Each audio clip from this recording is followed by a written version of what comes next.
Bear with me, folks. This apple just has a ton of seeds in it for some reason. Woo! And don't do that. It came off, but easily fixed. I washed my hands already, I promise.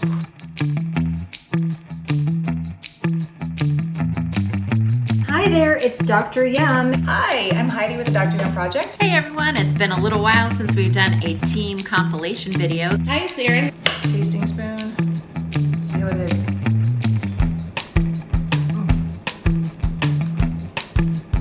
Super yum, if I say so myself. I'm going to be making creamy cauliflower potato leek soup. And this is a great fall recipe. It's warm and cozy, and it features leeks. These guys right here, which some of you may or may not be familiar with using leeks. This might be a vegetable that you avoid because you don't know what to do with it. So I'm going to show you how easy it is to prep these leeks to go in the soup and what a delicious soup this makes. So I'm going to tilt the camera down so you can see what I'm doing. And I wanted to show you, I have a big bowl of water right here, big bowl of water. Okay, now leeks are basically like really big onions. So we're going to use most of these white parts. We're going to cut off the end. And then if you look right in here, it's got all the layers. And so grit and dirt can get into there. So I'm just going to cut them into these rings. And then I'm going to drop the rings into the water. And then those will be able to separate and get some of that grit out. So we'll just put these in here. And this is a great job for the kids. This is really fun. Look how neat that is. You can just pop these out like that. This is a great job for them to help you with. It's actually super fun. So have the kids get into the leeks. I'm gonna continue getting all the leeks in here soaking and prepping all the other ingredients, and I'll come right back and show you how quickly this soup comes together. All right, I'm back after chopping all the leeks and getting them to soak in the water. Let me show you how that turned out. Here they are. They're in this bowl, they're hanging out. These leeks were actually pretty clean, so there's not a lot of grit coming down, which is okay.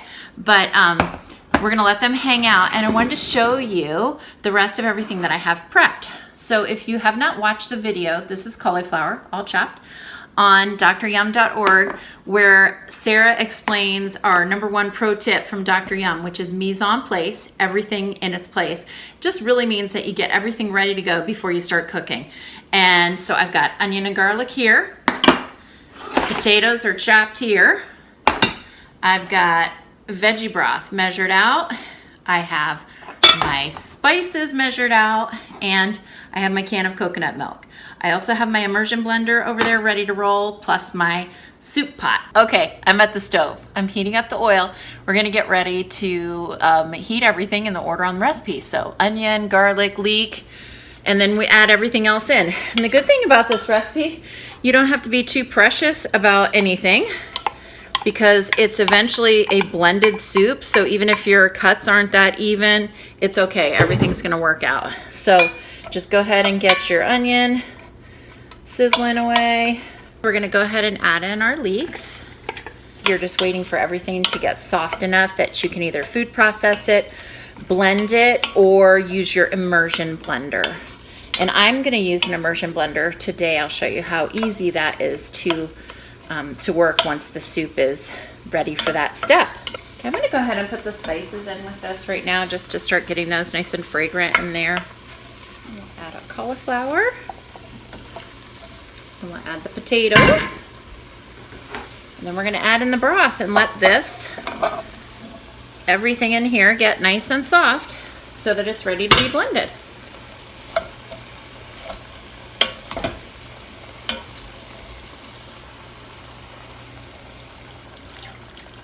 So we're gonna let this come to heat, and then I'll put the lid on it and let this all cook down. And when it's nice and soft, we'll come back and we will go ahead and blend it. So the soup just cooked for maybe 15-20 minutes until everything was soft, the potatoes and the cauliflower. I'm gonna tilt this down so you can get a look, and you can see everything cooked down really nicely. Now, this is an immersion blender.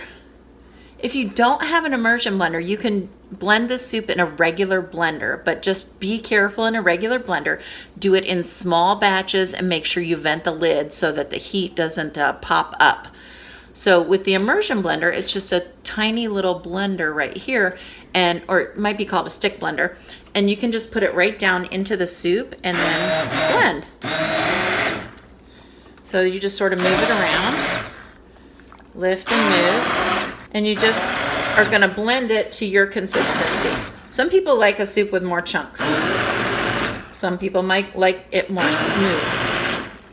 All right, I'm gonna take a look now with my spoon and see if there are any big old chunks left. It looks like most of the chunks are out. I don't mind if there are a few chunks in there. And so then to add to the creaminess, so if you've ever heard of vichyssoise, that is a French potato soup. I'm gonna blend a few more of these potatoes in. And vichyssoise is typically a potato leek soup, and it's pretty rich. It has a lot of cream in it, and it makes it super creamy.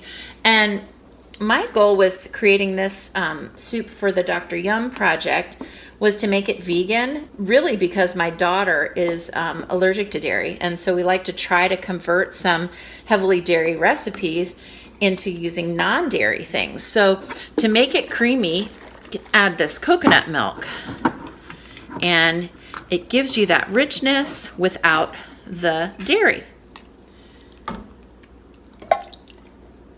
Okay, and this is kind of the final touch. Other than when you serve the soup, you might want to use some different toppers, like you might use some scallions, or if you're not someone who needs to be dairy-free, you could actually add some grated cheese on the top to give it that extra cheesiness for people who are not allergic to dairy. So this soup is pretty much done and ready to serve up. And it was pretty easy to make. So I hope you'll try this fall favorite of mine, and I'll see you soon. Bye. I am making a family favorite apple recipe that we have. It's called Raw Apple Bliss, and I love it because it uses 8 apples, which if you've been apple picking and there's just an abundance out there, it's a great way to use those up. And as you can see, it doesn't have to be the same kind. It's kind of nice to get a different variety of them. Love the apple cutter for this situation. And we're gonna do this in a couple different steps. We're gonna do 2 of our chopped apples. We're gonna chop all the apples up, but place 2 of them in a food processor. I have this vintage early 90s model, but I'm kind of the opinion if it ain't broke, don't fix it. And I'm gonna go ahead and chop up the other apples now at the same time and put them in this container, which will be our finished container. There's a story in my family. My great-grandmother, I don't come from a long line of cooks, but my great-grandmother would make boxed lemon meringue pie, but then buy a lemon also and pop lemon seeds in her boxed pie, so people thought it was from scratch. I was thinking about that with this kind of thing because I've got a couple apple seeds in this. These two apples that I chopped up in here, raisins. I'm gonna put this in the food processor along with a teaspoon of cinnamon and a 1/4 teaspoon of nutmeg. See this nice and it's kind of mushy. It smells delicious. It smells like autumn. We're gonna mix it all together. All right, and now the topping. So you just a cup of walnuts and put in there, and then a cup of dates. And we just pour that on top. Kind of push it down in there. Make it like a little topper. There we go. I am talking about one of my favorite fall recipes, which is kale and apple slaw. So I love to try to get greens on my dinner plate or even my lunch. And I try to do a side salad or some kind of green with every meal that I can because they're so important and have so many nutritional properties. They're real superfoods. One thing though about getting greens on your plate every day, sometimes you run out of ideas. So I love this recipe in the fall because it just mixes it up a little bit rather than a traditional green salad with lettuce. You're using kale, which is a superfood, and kale is a little bit sturdier too. So, you know, having ingredients that are a little bit sturdier makes for better leftovers. So I can use those leftovers in terms of salad for the next day, which you can't often do with a more tender lettuce. So fall ingredients for sure in this recipe. We've got kale. We're gonna use some red onion, about half of a red onion, and then we're gonna use some apples. A combination of green and red apples looks really pretty, and it adds a little bit of variety. And then what's nice about this is you can make up your own dressing. So the dressing that we're going to use is going to be a little bit sweet and a little bit tangy, using olive oil and apple cider vinegar. And then we're also going to use poppy seeds, which makes it really interesting. And then some sweetness with our honey. And then we're just going to use a tad of mustard too, just to emulsify it. We're going to put it into a mason jar or a little bowl to whisk. If you have little ones that are working with you, you can put them into the jar and have them shake it up. That's a really fun job for little folks to do. And then we pour that over our mixture of greens and our apples and onions, and it just brings it all together. Again, you can serve this the next day because a lot of these ingredients are very hearty. And then you can also really play with it if you want to add a little bit of salt to it. You can try topping it with some Parmesan cheese. If you want to add a little bit of crunch to it, maybe some pumpkin seeds or pine nuts, a little bit toasted would be really nice. So it's definitely one that you can improvise with. Cranberries would be great, like a dried cranberry, or raisins. So it's a very versatile recipe, and I hope you will try it this fall. Favorite in our house are the crunchy apple sandwiches. Super simple, nothing to cook. A little bit of crispy cereal, peanut butter, or if you have allergies or you're like me and have a child in a nut-free school, sunflower butter is a great choice. Tastes very much like peanut butter made with sunflower seeds, so it's super fun, super yum. So for the apple, we're gonna cut the core out. If you have an apple core, that's an easy way to do it. That is maybe one of the only kitchen gadgets I don't own. But you can just cut basically a small circle on each side. Depending on the apple, sometimes it'll just pop right out.